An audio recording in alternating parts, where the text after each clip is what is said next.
Now we want to learn about confidence interval for proportion.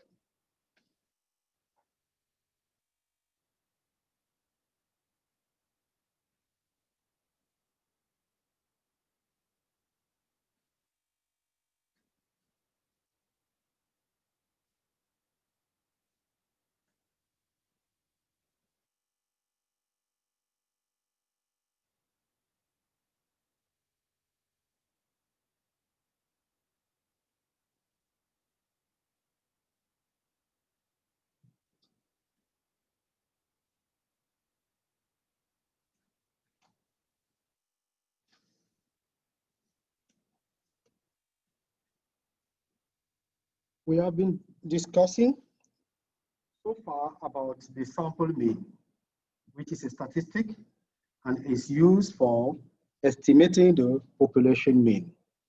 But the most common parameter that people use is the proportion. Like during this election period, you will be hearing about the polls. The polls tell us what proportion of a given sample that they have, which is their poll, is in favor of a candidate. They may have a poll of 500 people, a poll of, sometimes they even have a poll of 20 people, sometimes they have a poll of 1,000. Unfortunately, no one's cared to check those information. So that is just the proportion for the sample. What the poll tells you is the sample proportion for a sample that they have. In order to actually trust it, you want to be sure that the sample was a random sample, that it well represented the population. We are not into politics, but I'm just explaining to you kind of the weakness of science, because to really get a sample that is represented to the population, it's not like an objective method. Because how do you really know that you are representing? And that is the base of all statistical decisions. So it's random. Sample proportion. This is under 7.3. If the sample size is n,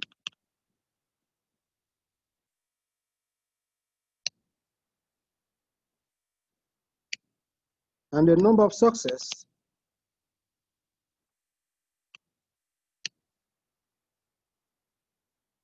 is x, number of success is the number of individuals in the sample that are in favor of the characteristic you are looking for. If you want to find out what proportion of students are committing, then our characteristic is committing students. So the sample proportion is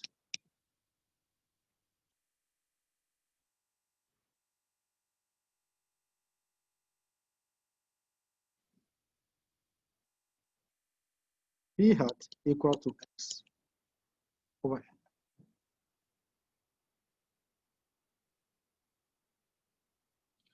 We can call this the proportion of success. And the proportion of failure, sample proportion,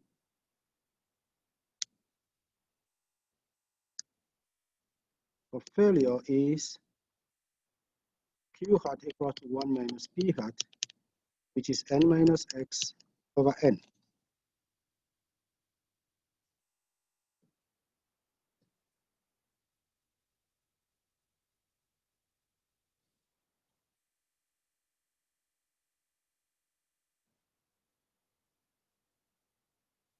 So the sample proportion, like the sample mean, is a good point estimate for the population proportion.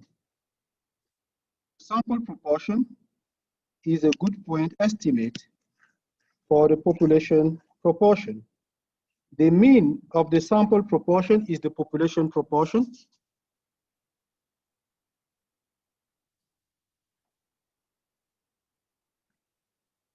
The sample proportion is a good point estimate of the population proportion.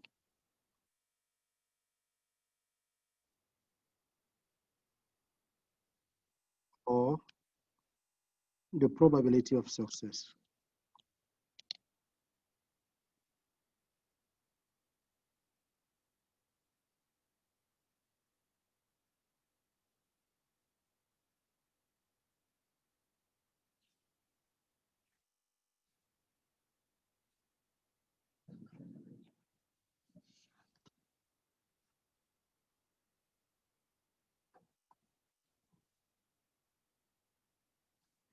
The mean of the sample mean is P, the probability of success.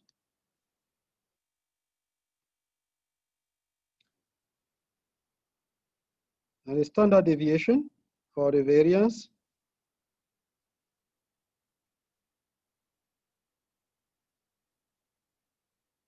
is PQ over N.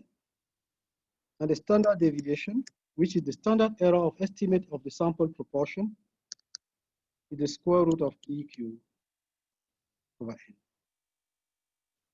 Often, when we are estimating the parameter population proportion, we replace P and Q by their sample value, by their statistics.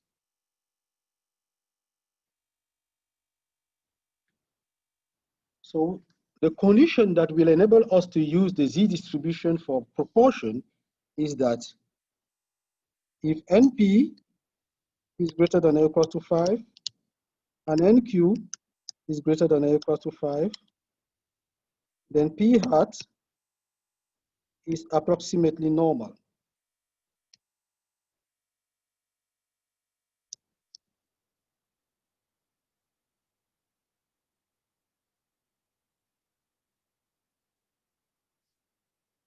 Generally, we just use the number of success and the number of failure. You can see that P hat is X over N.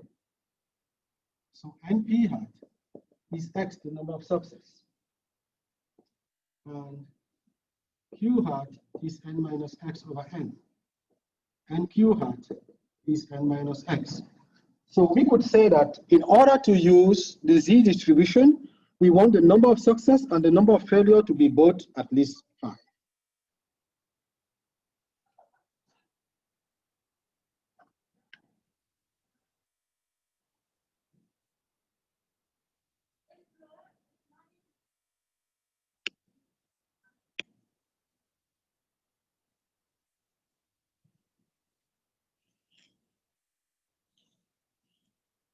If that happens, that is, sample size is large enough with this condition, then the margin of error for the confidence interval for the population proportion is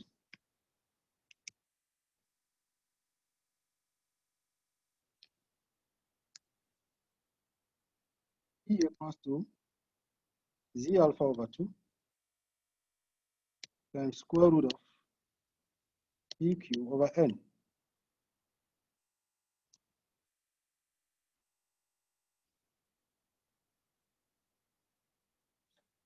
Z alpha over 2 remains the Z alpha over 2 for the Z distribution.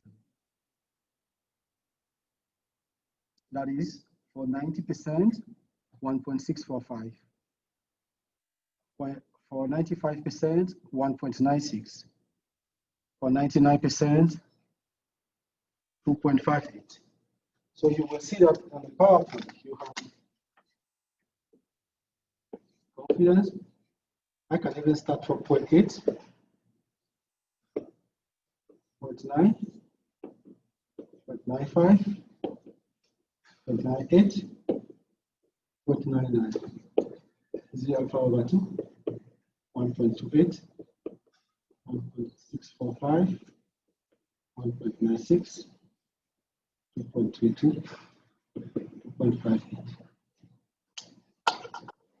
To get it using your calculator, you just take the Z value so that the area between minus Z and Z is what you get there. If you can solve that problem, you get the Z alpha over 2. The idea behind it is that we divide it into 2 parts because of symmetry, and that's why we have alpha over 2. So having The margin of error, the confidence interval will be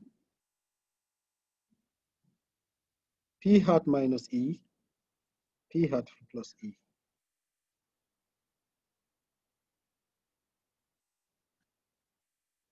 The confidence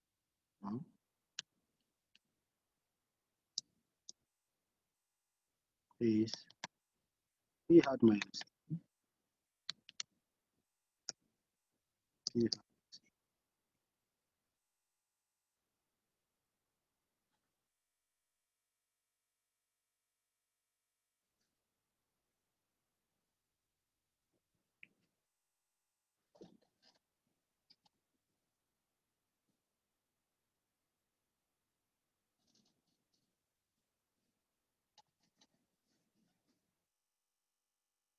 So we are going to look at an example from the PowerPoint.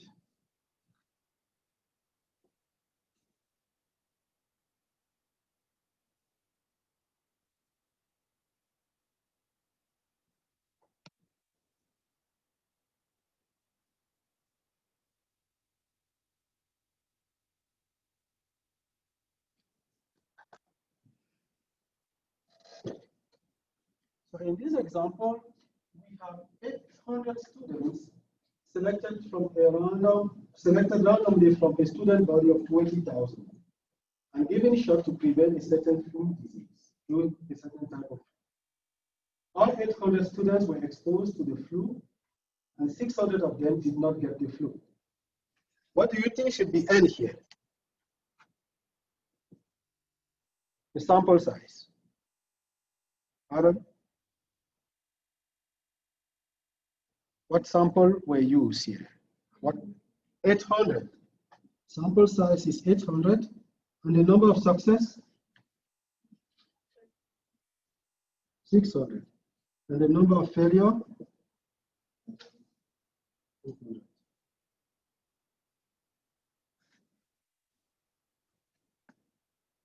So we want to know the confidence interval, and we first check if the conditions for a normal distribution are met. Those conditions are that the number of success and the number of failure are both greater than or equal to 5.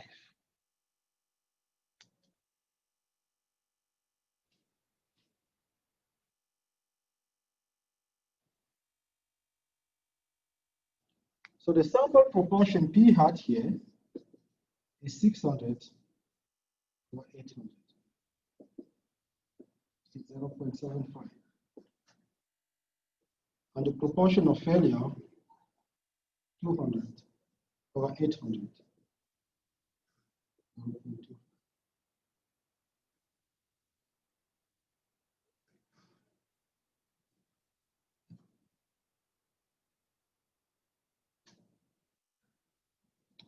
We want to find a 99% confidence interval.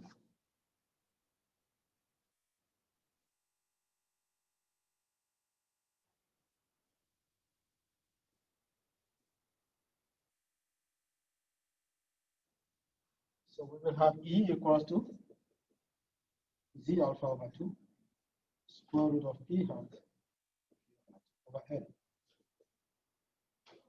which is, well, for 99%, what is Z alpha over 2? 2.58. So this is 2.58 square root of 0.75 0.25 over 800.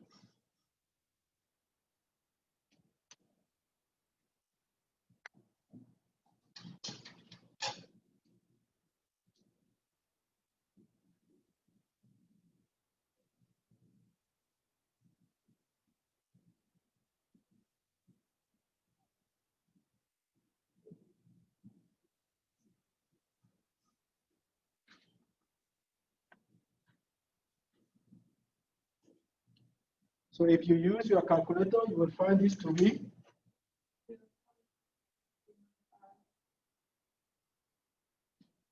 So we now use it to find a confidence interval for proportion.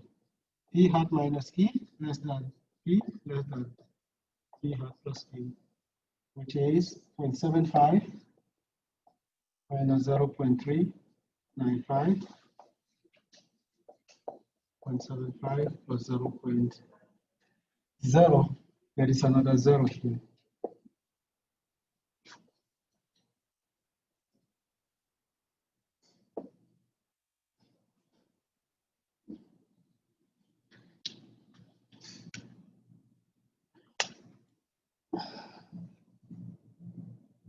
So this gives us 0.71 less than or equals to P less than or equals to 0.79.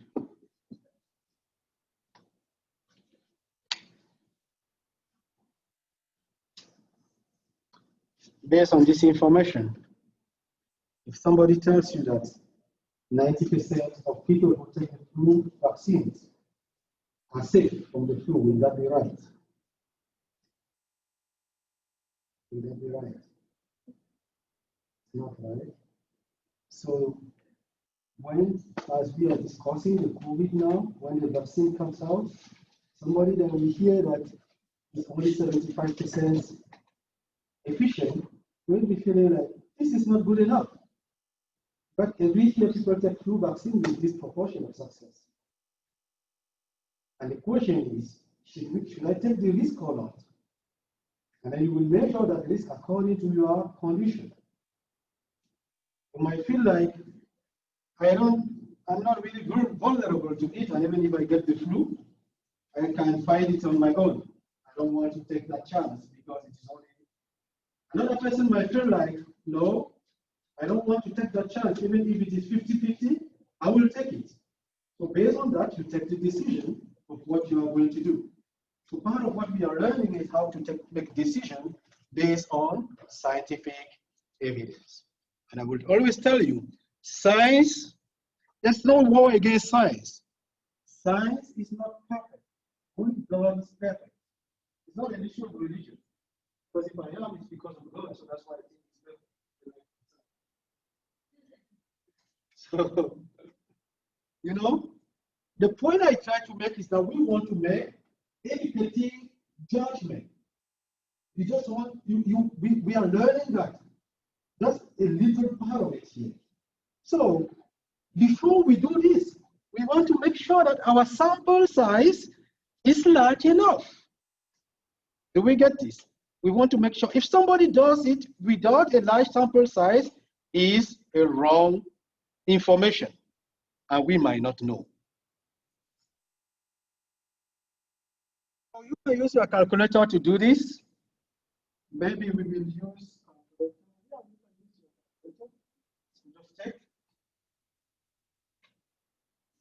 C here is 99%.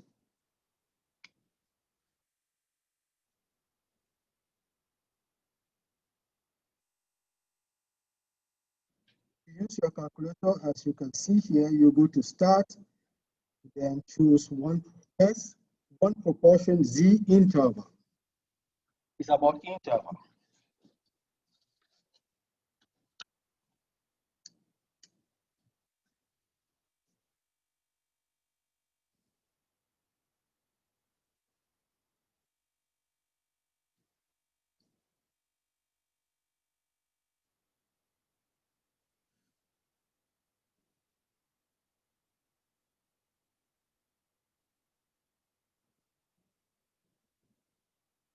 So you go to start, test, one proportion Z interval, and then you will have information to put in there.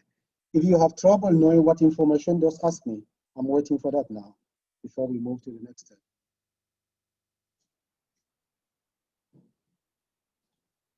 Anybody need help? You want to practice the use of calculator because that will become very, very important for us to learn all what we need to learn. We have done a lot of computation before, but now we can use calculator. When you have very complex information, calculator or Excel is what you will use. Let me complete this for 1 minute.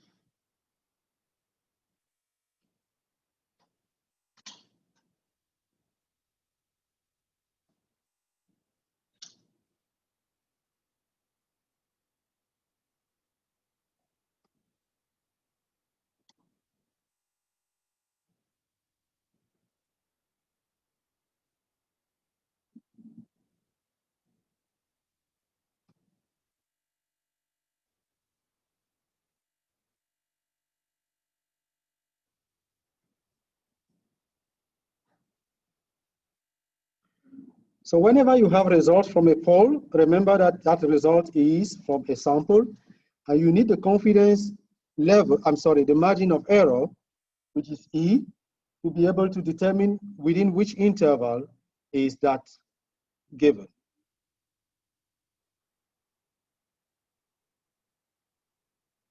Sometimes here we have a 3%, almost 4% margin of error.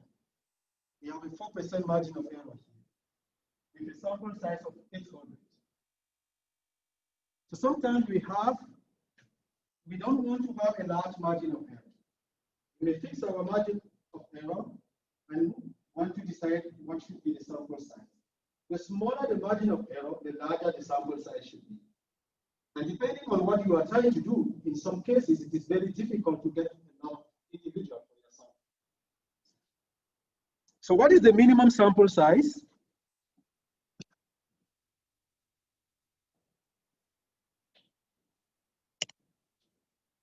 We want to see here that if this is our margin of error, suppose this is the margin of error, E equals to Z alpha over 2 divided by square root of n, then we can find the square root of n.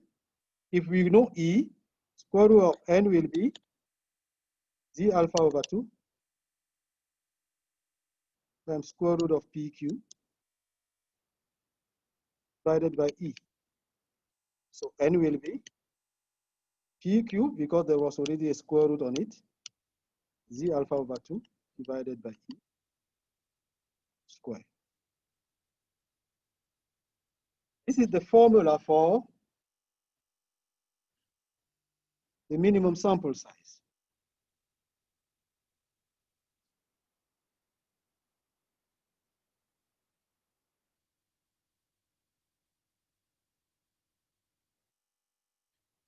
This is the formula for the minimum sample size. What we have here, PQ, but this you will use this PQ when you have P and Q. So if your aim is to estimate P, how do you use that P when you don't know it? So what you do is you use the P from a previous experience, from a previous situation that you have had. So we are going to put a condition here that if P is none, if P is unknown, we have already used this information, so I can erase it. And I will now say, if there is no estimate for P, whose P equals to 1 and n equals to 1 over Z alpha over 2 divided by E squared. So we have two conditions, two situations where we can use the minimum sample size formula.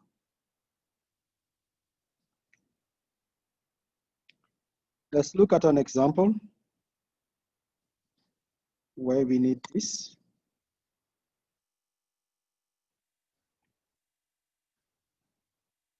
A company is in the business of selling wholesale popcorn in grocery store. The company buys directly from farmers. The buyer for the company is examining a large amount of corn from a certain farmer.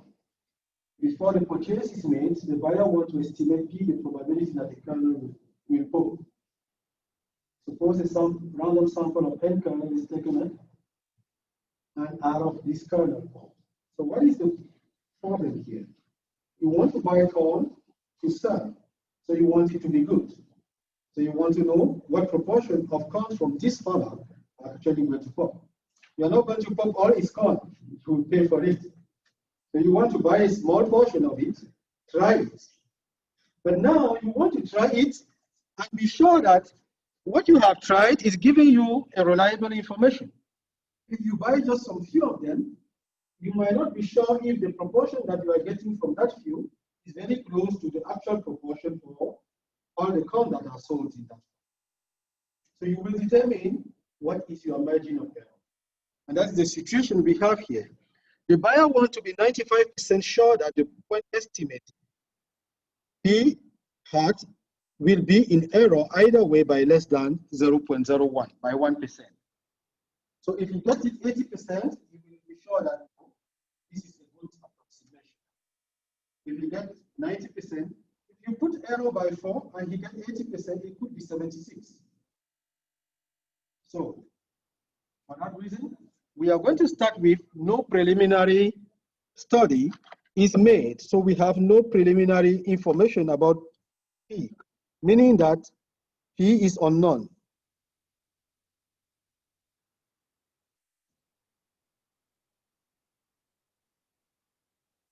If P is unknown, we will use the formula n plus 1 over 4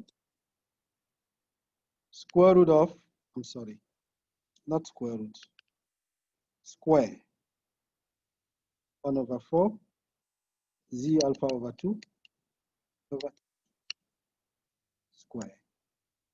This was in 95%. C was 95%. And the z alpha for 95% is what? 1.96 divided by 0.01, and we square. 1.96 divided by 0.01 is like multiplying by 100. So it will be 196 squared divided by 4.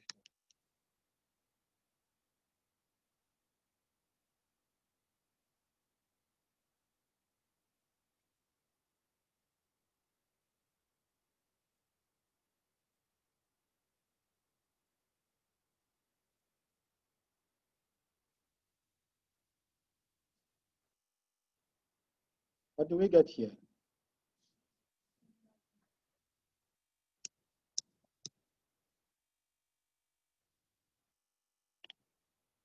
So the next part of it, we will be told that an estimate is given.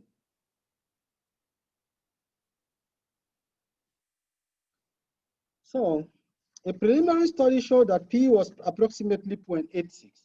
That is, some previous buyer from this store have always known that about 86% of his corn pop.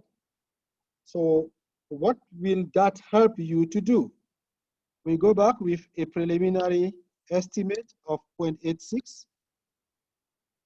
If P equals to 0.86, then Q will be 0.14. And then we will have that N is 0.86 times 0.14, then 1.96 over 0.01 square.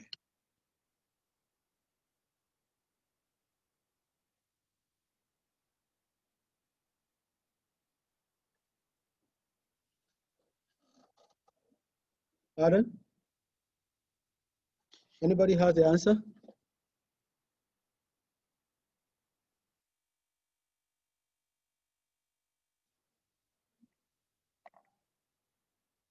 $4,000.28.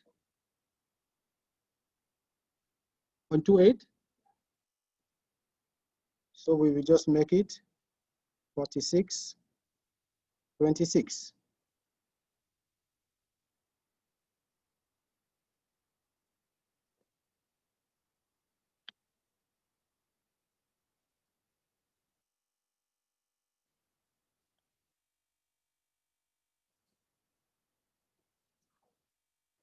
So this is how you will find the minimum sample size for proportion.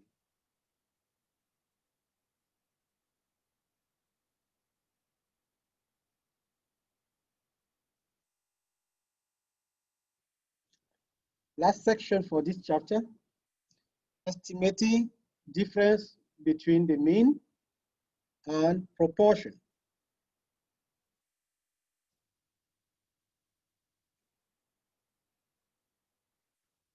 We will start with a concept sometimes I prefer leaving the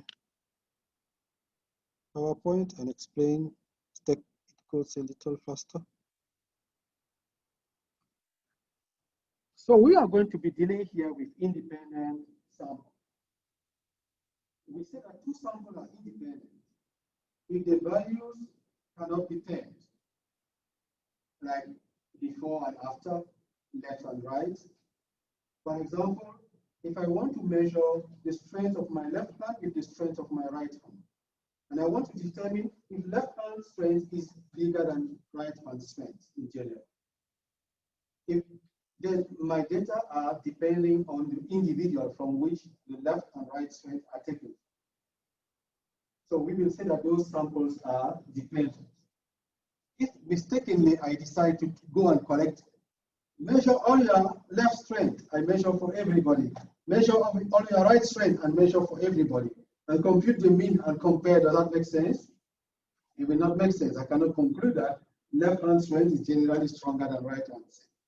But if I say, I want to compare students of St. Francis University, maybe stamina in taking a test, they can take a test for 5 hours, and students from UPG, for example. Then I take a random sample from St. Francis, a random sample from UPG. These are independent samples. So independent samples are samples that the values cannot be paired.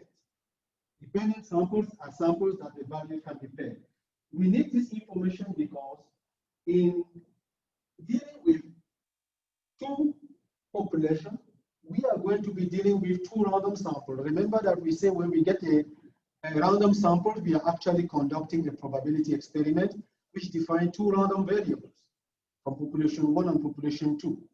And when we will want to compare their mean, for example, we will want to take a point estimate, which is difference between their sample mean. And we want the difference between their sample mean to have an expectation and a variance that we can use. So if sample 1 has mean 1 and sample 2 has mean 2, from population mu1 and mu2, to compare this, we are going to take the difference. If the difference is negative, we will say mu1 is less than mu2. If the difference is positive, we will say mu1 is greater than mu2. So now, to compare two populations, I take the two samples. I take the two samples and I take the difference. This becomes my point estimate. The mean is the difference of the mean. And we know that for a population mean, the expected value is mu1. And here expected value mu2. So that is good. And in order to find the confidence interval, I need the margin of error. And the margin of error makes use of what we call the standard error of estimate, which is the standard error of the distribution of statistics that is used to make that estimation. So if I take the square of it, I will know that, remember that the variance of x1 bar minus x2 bar is equal to variance of x1 bar plus variance of x2 bar, provided most random variable, those two random variables are independent. And that is the reason why we can only use this formula if we are sure that the samples are independent. You don't really need to be writing all of this, okay? Because it will be a lot of things that you don't really need, like to do your homework or do the problems. You know, as a student, if I don't write, I don't understand. Okay, I understand that. But I did not know why the teacher did not want me to write everything. Because most important is how to apply those formulas. But I'm explaining this so that you are motivated in knowing why you are using it. Okay? If you feel like writing and understanding, there's no problem. But if you are writing because you think that if you forget, that will affect your way of doing your homework, it is not going to really much affect it. So when we have this, remember that variance of x1 is sigma 1 squared plus sigma 2 squared. Now divided by n, divided by n. The variance of the sampling distribution of sample mean is variance sigma of square over n. when we take the, remember this, sigma over square root of n. If it was this, it's sigma squared over n. But when we are adding both, it is no more the same. So we are going to have finally that sigma of the difference of sample mean is the square root of sigma 1 square over n1 plus sigma 2 square over n2.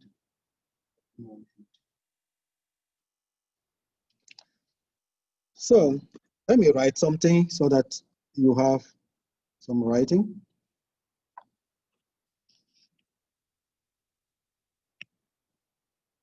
Mean of x1 bar minus x2 bar is equal to mu1 minus mu2. This is a recall. And the variance of x1 bar minus x2 bar is variance of x1 bar plus variance of x2 bar. So that the standard deviation of x1 minus x2 is equal to the square root of sigma 1 squared over n1 plus sigma 2 squared over n2. So the margin of error in computing the confidence interval, at the end you will use calculator. That's the issue about it, but I need to explain first. So the margin of error E is sigma alpha over 2 times sigma 1 square over n1 plus sigma 2 square over n2. So when you see it this way, you will feel, where is it coming from? It's because this quantity here is the standard error of estimate of the difference of the sample mean. And the Z alpha over 2 is the confidence, is the critical point for the confidence. So once we have this, we can find the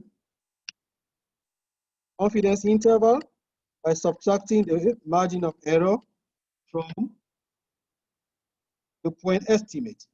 The point estimate for the difference is the sample difference. Minus E, less than or equal to mu1 minus mu2, less than or equal to x1 bar minus x2 bar plus E. So this is the confidence interval. So let's look at an example. All of this is if sigma is known. We use the Z distribution when sigma is known.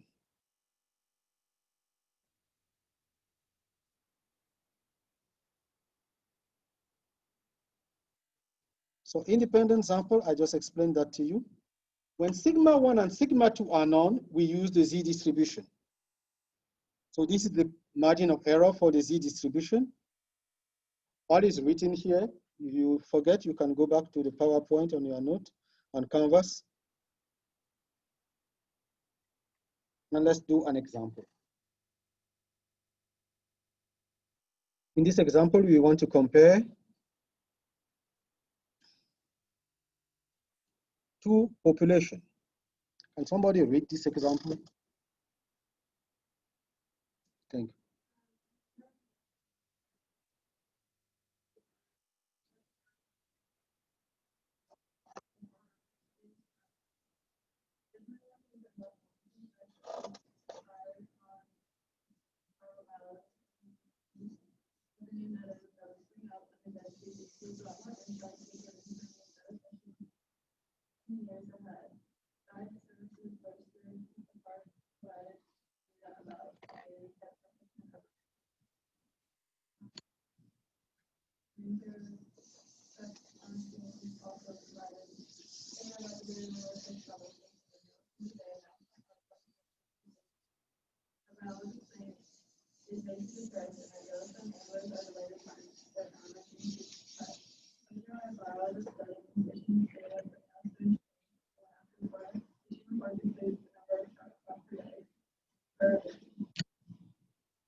Deviation of daily touch.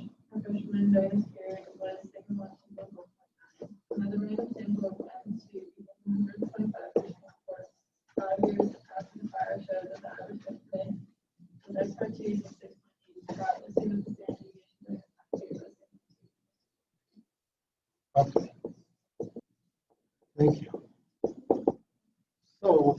sample mean for the second after the fire, 6.8, with standard deviation, 2.3. Let me summarize what the story is about. There is fire, and fishermen are concerned that this fire will affect negatively the fish. So the biologists tell them, no, that's not going to happen. The opposite, it's going to increase fishing. So from past experience, it was recorded that out of 167, this is 167, out of 167 fishermen, the average catch was 5.2 with a standard deviation of 1.9. 5 years later, this is what we get. At this point, can we conclude that fire has improved fishing in this zone, in this stream? Can we conclude that the fire has increased fishing? Can we? So we will not be able to conclude at this point because this information is from the sample. So we need to generalize it to the population by estimating the difference between the mean of the population. Because here is 167 people, but there could be up to 1,000. We don't know all those who were fishing. Here's 125. But these two numbers help us at least to know that we can use a normal distribution because the sample size is large enough. We can use the Z distribution because the sigma are none. Because the sigma are none, we use the Z distribution. I want us to use calculator at this point. We want to find the 95% confidence interval. Z equals to 4.5, Z alpha over 2 equals to 1.6. We use the calculator by going to start. Let me see here if I put it. Use the calculator by going to start. If you are provided data, you will enter data in L1 and L2. Otherwise, you will use statistics. Choose number 9 for 2 sample Z interval.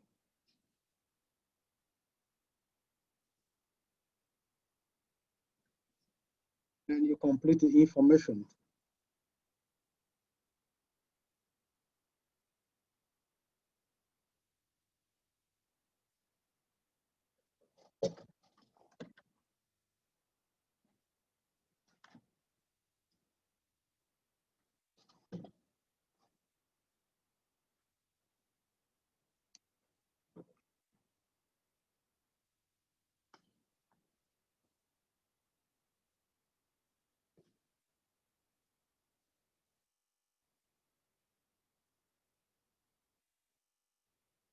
So, if you were not to use calculator, what I'm doing is just if you are not using calculator. But in my exam, as you know, you cannot do without calculator. I'm doing it because I'm not using calculator and you are busy using a calculator. If you have a question, just please call me, I will come to you.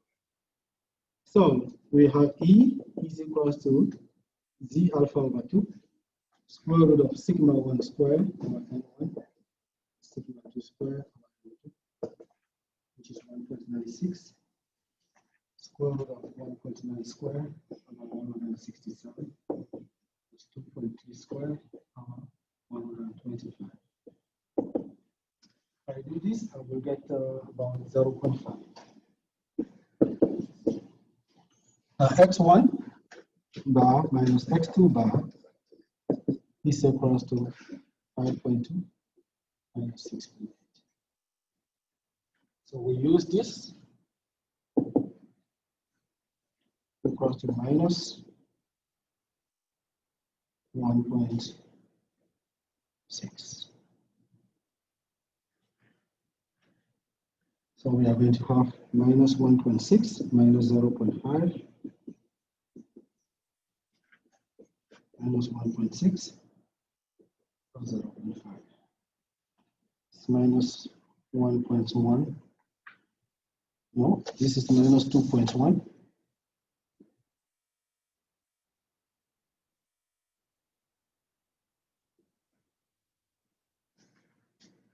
Do you have this answer or something close to this? Okay. So, anybody having trouble using calculator to get to this? What will you say of this interval? Is it positive or negative? If you have this information, can you decide whether mu1 minus mu2 is positive or negative? Look, it is less than negative 1.1. Should it be positive or negative? A number less than negative 1, is it positive or negative? It is less than negative 1. If it is less than 0, is it positive or negative? Negative, right? Negative, all negative are less than 0. So if it is less than negative 1, then it is negative. This means mu1 minus mu2 is less than 0. That is mu1 is less than mu2. Mu1 was the average before fire. Mu2 is the average after fire. So at the 95% confidence interval, confidence level, the average fishing is less than the average fishing before the fire is less than the average after the fire. Now we are right, based on statistic evidence.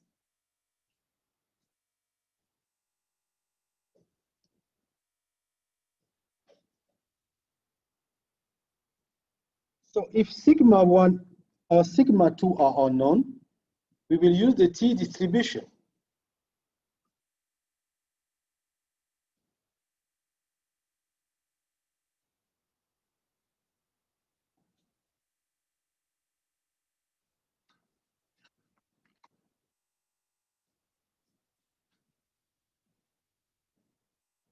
So I would say that if sigma 1 or sigma 2 are unknown, we use the T distribution.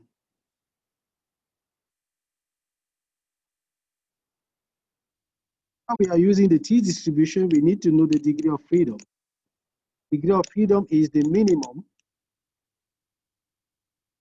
of n1 minus 1 minus 1. The margin of error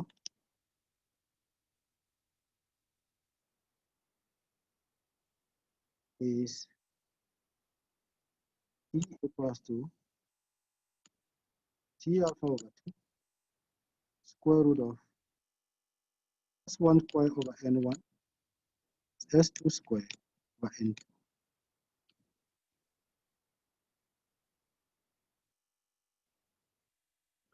And the confidence interval is X1 minus X2 minus T greater than or equals to mu1 minus mu greater than or equals to X1 minus X2 plus E. So it is essentially the same thing that we did before, just that instead of Z alpha over 2, we are using the T alpha over 2. Last time I showed you how to read that from the table, which we are not actually using because we know how to use calculator. So let's look at an example.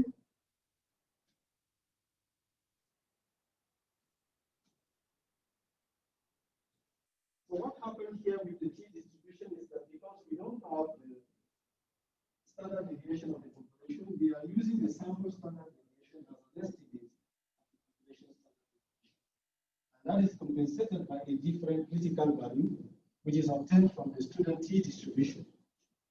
And it depends on the sample size, depending on the degrees of freedom. So we will look at an example.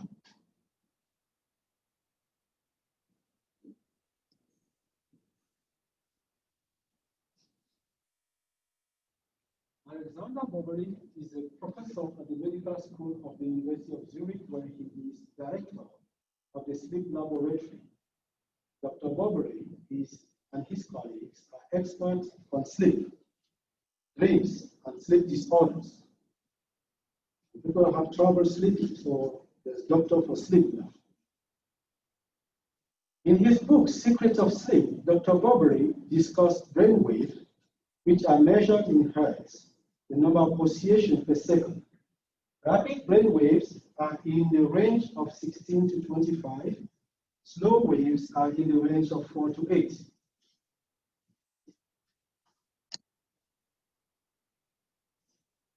During normal sleep, a person goes through several cycles. Each cycle is about 90 minutes of brainwaves, from rapid to slow and back to rapid. During deep sleep, brainwaves are at their slowest. In his book, Professor Bobery comments that alcohol is a poor sleep aid. In one study, a number of subjects were given half a liter of red wine before they went to sleep. The subject fell asleep quickly but did not remain asleep the entire night.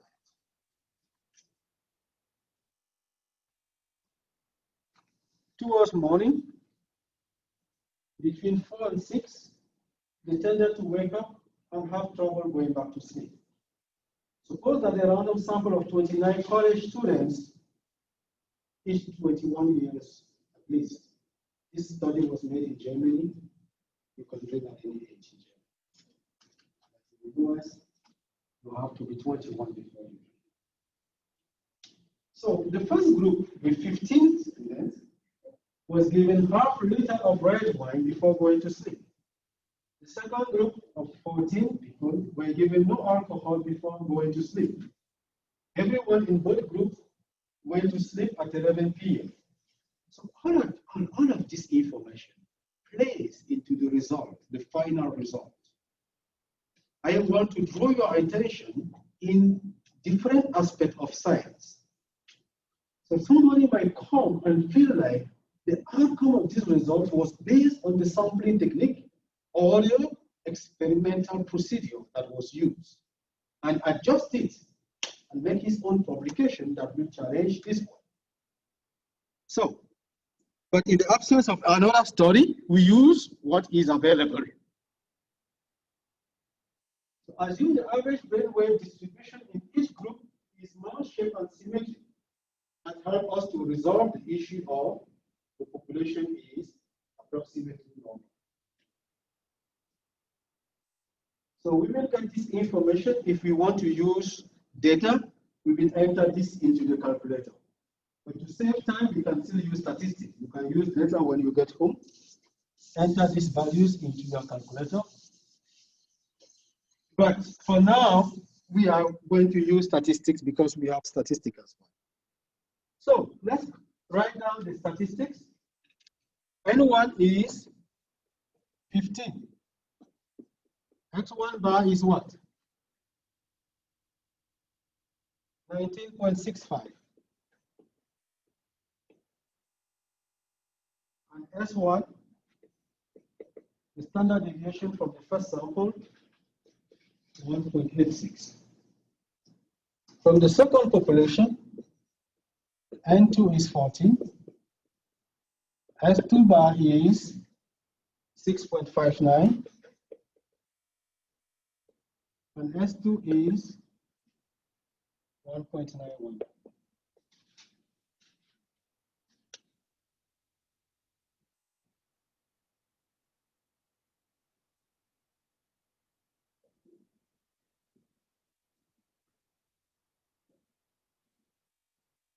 So we want to compare the wave, the brain wave of those who took alcohol to the brain wave of those who did not take alcohol.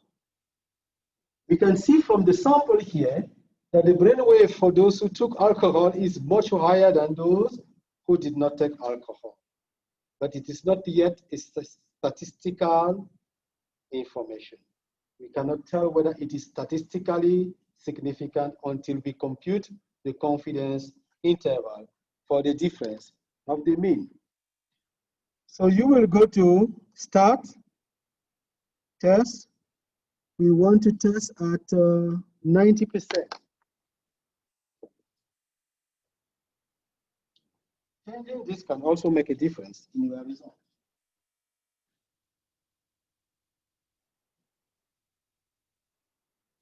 So you go to Start. If data are provided, enter your data in L1 or L2. If statistics are provided, go to Test. Choose 0 for 2 sample T interval. Just go down. After 9 is 0.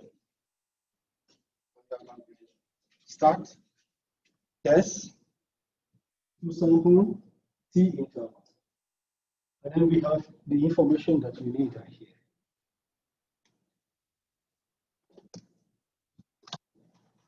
Yes. Yeah, say no for pool. We will finish and I will explain the meaning of pool.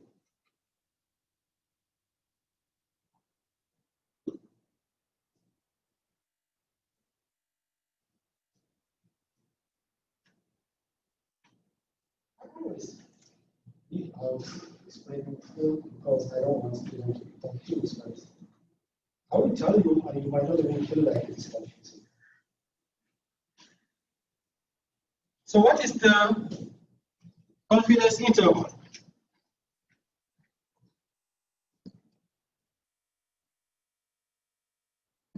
What is the confidence interval that you have?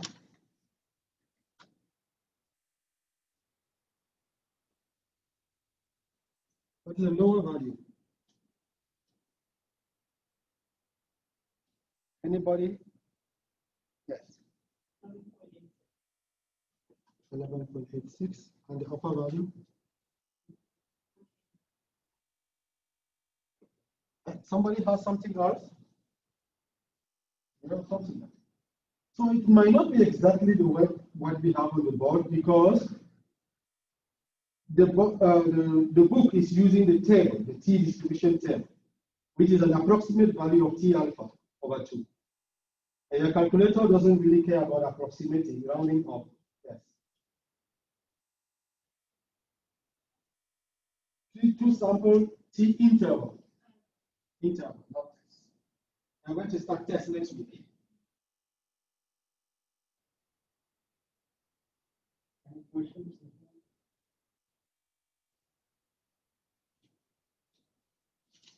You can also use Excel for T distribution.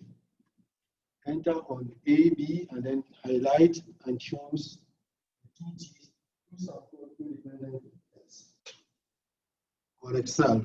If you don't need to do it now, but I'm just, in case you don't have your calculator, I hope I have data actually. My data analysis is gone. I have not had time to put it back. But you will go there and you will see 2 sample.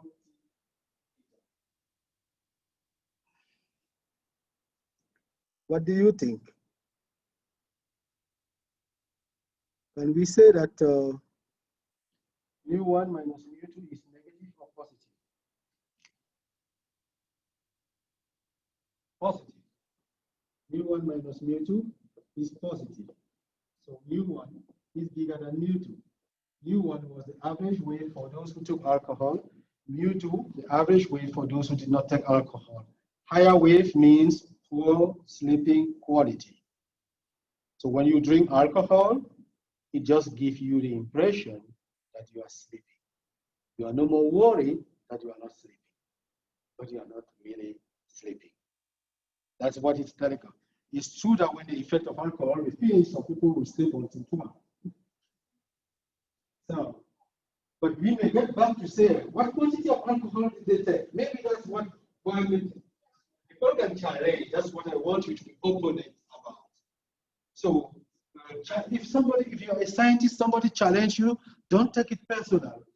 Try to figure out what is the argument I can bring up.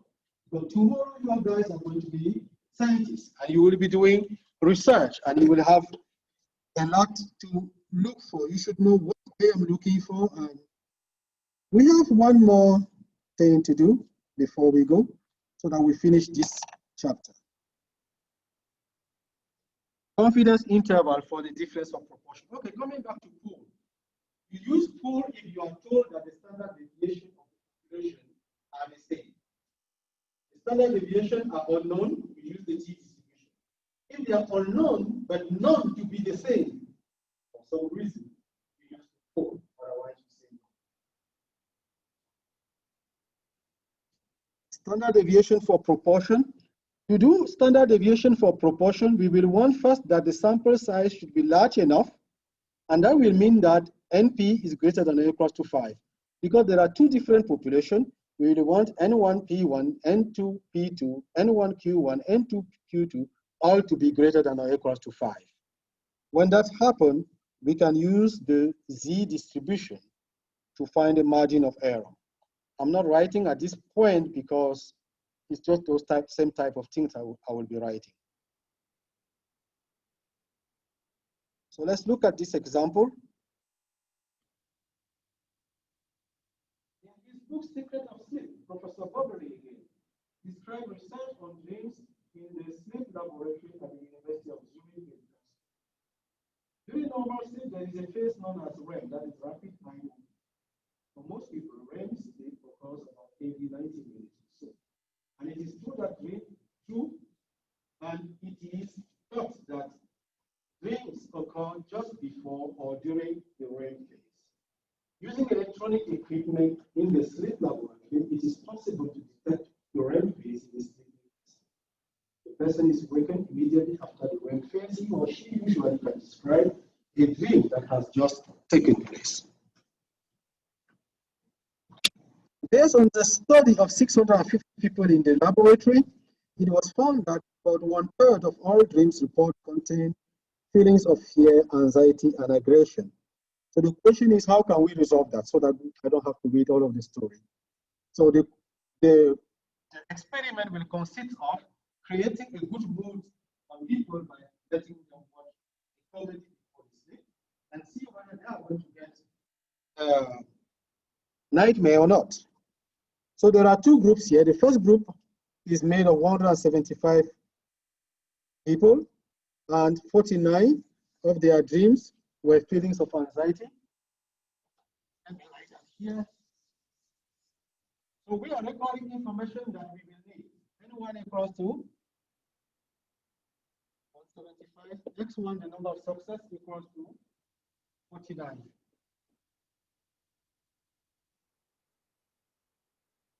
N2 equals to 480. X2 equals to, this is number of success.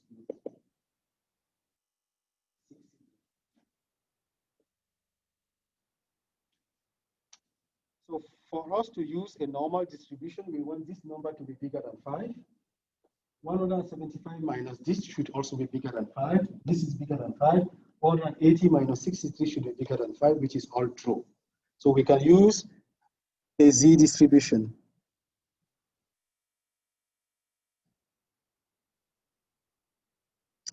So C here is 95%.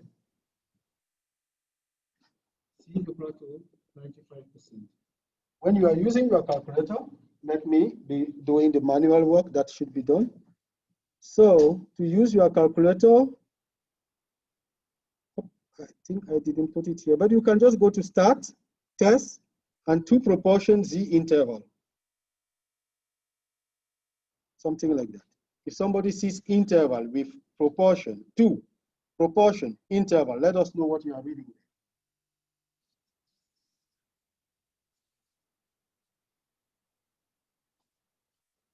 So we say that E was Z alpha over 2, square root of E1 hat, E1 hat, or E1, E2 hat, E2 hat, or E2. And E1 hat minus E2 hat is greater than or equal to P1 minus P2, equal to P1 hat minus P2 hat.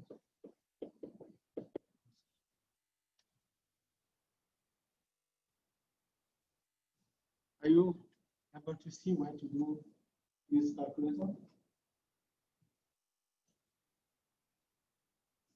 So for 95%, Z equals to 25, Z over 2 equals to P1 hat here is 49 over 175. P2 hat is 63 over 180.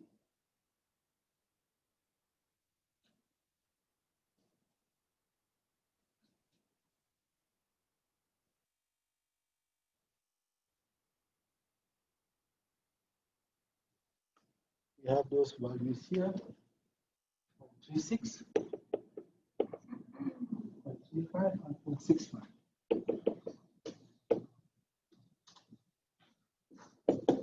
Has anyone finished or having trouble? Anybody done?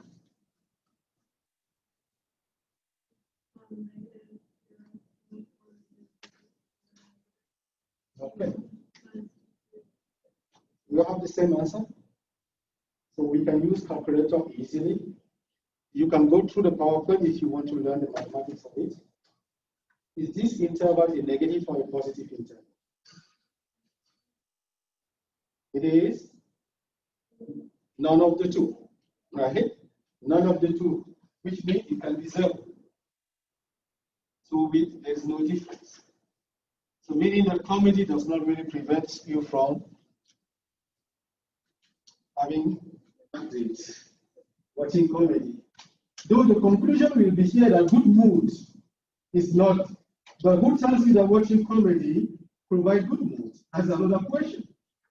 You see, what is about research, we have to be questioning. Somebody might say, go first and prove that watching comedy provides people with good mood before using comedy as a means to determine if good mood lead to bad dreams. So there will be a lot you will go through as you grow into your education. You will see a lot of issues that you want to question. So we are done with chapter 5. Do the homework, take home problems, everything due on Tuesday. If you have questions, send me an email.